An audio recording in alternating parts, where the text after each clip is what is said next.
in ancient time, and one of the things you can look at and see in remote time, most of the men resembled females. Most of the pharaohs, most of the men, they resemble. Look at Akhenaton. He looked so much like a female. Boy George did too. Most of the men resembled females. Most of the men resembled Akhenaton. He looked so much like a female. Look at Akhenaton. He looked so much like a female. This is male egotism. That's how it is. How? You know what men are? Men, and listen, this is a hard pill for us to swallow, because we men. A man is nothing more than a degenerate woman. A man is nothing more than a degenerate. A man is nothing more than a degenerate woman. Can men put the child up to the breast and feed it? How can men put the child up to the breast and feed it?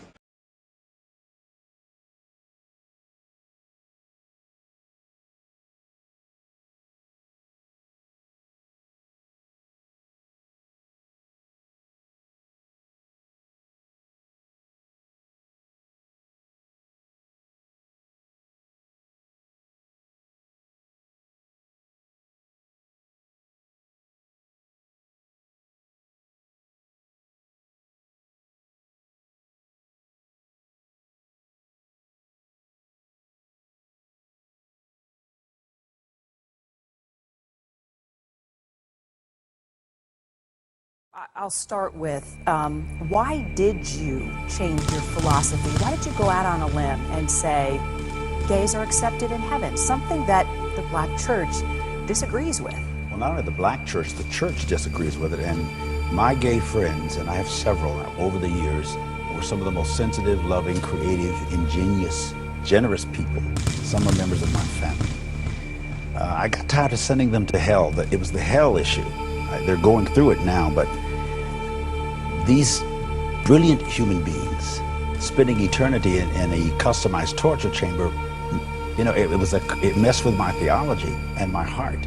And so I started preaching the gospel of inclusion, saying that Hindus, Muslims, Jews, everybody has access to the grace of the God we preach. And that not only a few Christians were going to heaven, and that's what got me in trouble with the church. The devotion to the devil and hell is stronger, or as strong as anybody's devotion to Jesus in many of the Christian circles. We're going to talk more about that in a minute, okay, and why this is such a taboo subject within the black church specifically.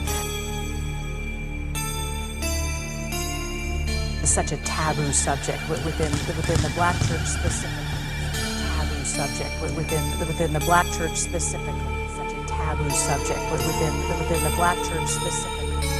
But Eddie Long, you're very good friends. He's sought your advice. He's sought your counsel a number of times. Did he reach out to you when all of this started happening?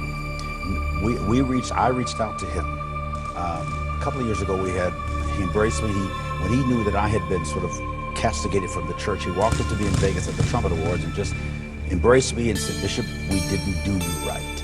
Wow.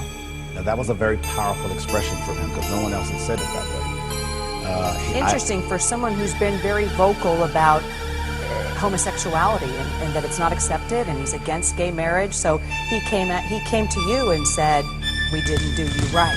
When you came out and said, "I accept lesbian, gay, bisexual, transgender." Absolutely, absolutely. I think in his heart, he does accept them. I think in all of our hearts, it's not kosher, if I can use that terminology, to accept them, because people like Ted Haggard, Ted couldn't have gotten where Ted got. He couldn't have grown and gone where he went in our Christian evangelical fundamentalist movement if he was gay. So he went as far as he went, and then they said, "Oh no, you don't qualify any longer." He's still Ted. I know him. I think the kid was on my college wing at ORU. It grieves me that we treat people the way we do once we find out that they stop impersonating who they aren't, and the imposters are falling away. What would we do if Eddie Long really was involved in these relationships? And then what do? Do we throw him away? Do we castigate him? He's a prince of a preacher. He's really a prince of a person. He's a generous spirit. He's an incredible worker in the city. Infidelity, adultery, that's a whole other subject. But if he did this, the question is, what would we do? The people rejoiced Sunday because he didn't admit to anything. They didn't want him to. But that's what's interesting. He didn't admit to anything. There is a possibility. He said, I am not a perfect man. But he did not come up to the pulpit and say, I am not gay. He didn't say those words. He didn't say these fears, these concerns that are coming forward, this talk about me specifically. It was vague. So what, I mean, and of course these are all allegations at this point.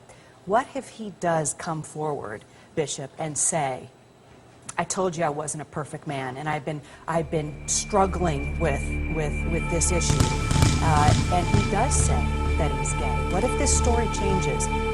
How will you deal with that? Will you accept him? Will you embrace him? How would you counsel him as his friend?